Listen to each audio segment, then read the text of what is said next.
Okay, so how does the whole 3D thing work anyway? Well, there's a typical workflow, and that is model, texture, light, animate, render, and composite.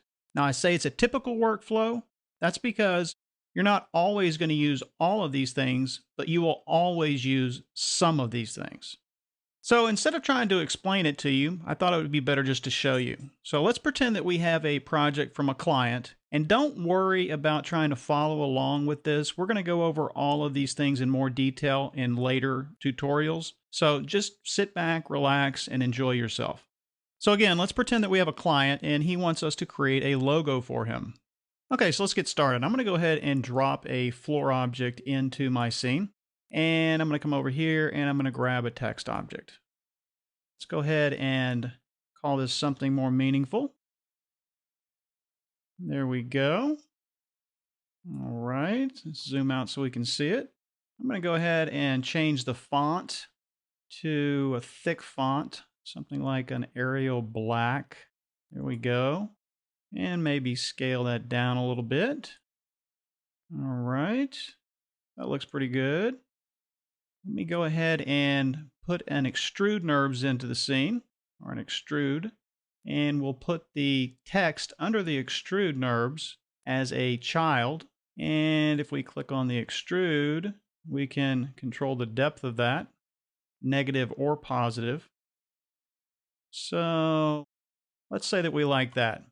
This is the modeling portion of our project so far. So let's move on to the texturing portion. I'm going to double click here, create a new material. I'm going to double click this material to pull up the material editor. I'm going to give this a color, something like a light gray. I'm going to turn on the reflection. I'm going to dial the reflection way down, something like that. And then I'm going to take this, I'm going to put this on the floor object. I'm going to hold Control or Command and drag to create another material. I'm going to double click on this material and I'm going to change this color to something more along these lines, like that. I'm going to take this material and I'm going to drag it onto the extrude object. And now if we do a quick render, you can see how the materials are interacting. And this has completed the texturing portion of this project for our new client. Okay, so let's take a look at the lighting. Let's drop a light into the scene. We'll click this icon here, and I'm going to hit E on my keyboard to get to the Move tool. I'm going to pull that up a little bit. I hit the middle mouse button to go to a four-way view, and I'm going to hit the middle mouse button with my cursor over the top view to go into that view. And I'm just going to take this, move this in the front, and that'll be my key light. Let's call that key. Control or Command click, drag up to duplicate that. Call this one back. We'll just drag this back here. Control or Command click, drag again. We'll call this side. And we will drag that one over here. So let's middle mouse click again. Let's go back into this perspective view. I'm going to drag a rectangular select all of these and pull the intensity down a little bit. I'm going to select the key light and I'm going to turn shadows on for that. I'm going to do another quick render and you can kind of see my shadowing back here and how the lighting is affecting the scene. So that completes the lighting portion of our project. Now let's take a look at the animation portion. I'm going to take and drop a camera into the scene.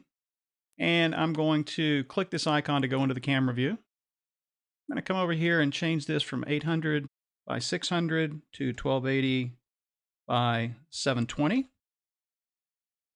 Okay.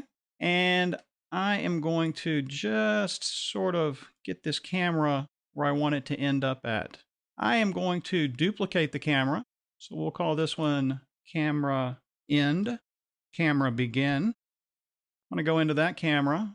I'm going to pull this up and sort of get it into a position that I want the camera to begin in. I'm going to select these two cameras, come over to Create, Camera, Camera Morph, and then I'm going to select this icon for the camera morph camera. Now if I drag the blend parameter here, I go from the camera end to the camera begin or vice versa. So I'm going to start here and I'm at 0 in my timeline. I'm going to control or command click the blend parameter. I'm going to go to 50 and I'm going to pull that blend all the way up to 100%. Control or command click again. So now if we go back, we can see that we have done the animation portion of our project. Okay, so what I need to do now is go ahead and take my timeline down because I have my animation going from 0 to 50. So basically, let's say that it should end at 60. So I'm going to take and change this number here to 60. And that way it takes my total timeline to 60. So let's render this out now. I'm going to go to my render settings. And I have my camera set to 1280 by 720. The resolution is 72. All this looks good. Frame rate is 30 frames per second. I want to change the frame range from current to all frames. So now it's going from 0 to 60. We need to save it in a particular place, so we can do that right here. Click on here, go to where you're going to save it, and mine is right here in Infinite Skills. And I will create a new folder. I'll call it Render. This is just something that I do. Click on that, call it 1618. Now we can choose which format we want. Right now we're set to TIFF PSD. I'm going to choose a ping sequence. If you need to have an alpha channel, you can select that here. I'm not going to choose it for this particular project. Anti-aliasing, I'm going to take that from geometry to best. And that looks like it's about it. So after I get that done, I'm going to come over here and click on Render to Picture Viewer. And it's going to start the rendering process. Okay, so we're back and we can see that our animation has completed. So what I would do at this point is I would take this into a compositing program. My particular compositing program is After Effects. So if I come over here, I double click, I go to where I saved my files into my render folder. I can click on here and import ping sequence.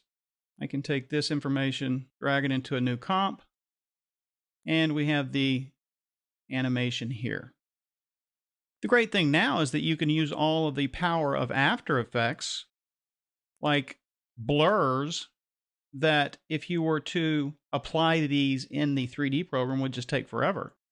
So I've just applied Real Smart Motion Blur to this, and I could take up the blur amount like this. So to get this sort of reaction in a 3D program would take an incredible amount of render time. Okay? And we'll delve into some of these concepts in greater detail in later chapters. But for now, that's the basic workflow when you're working in 3D. Model, texture, light, animate, render, and then composite.